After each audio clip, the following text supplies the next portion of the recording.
3 மாவட்ட மக்களின் 60 ஆண்டு கால கனவான அத்திக்கடவு அவிநாசி திட்டத்தை முதலமைச்சர் மு.க.ஸ்டாலின் இன்று தொடங்கி வைக்கிறார்.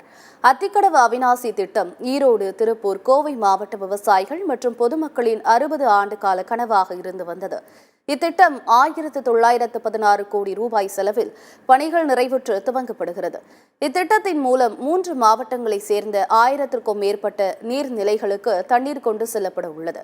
காலிங்கராயன் அணைக்கட்டுக்கு கீழே பவானி ஆற்றிலிருந்து தண்ணீர் இறைக்கும் இத்திட்டத்தின் மூலம் 3 மாவட்டங்களில் உள்ள 50 லட்சம் மக்கள் பயன்பெறுகின்றனர். இந்த திட்டத்திற்கான சோதனை ஓட்டம் ஓராண்டுக்கு முன்பே முடிக்கப்பட்டது.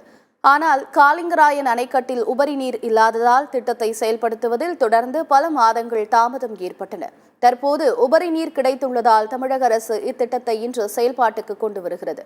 அதன்படி அத்திக்கடவு அவிநாசி திட்டத்தை முதலமைச்சர் மு.க.ஸ்டாலின் காணொலி காட்சி மூலம் இன்று தொடங்கி வைக்கிறார்.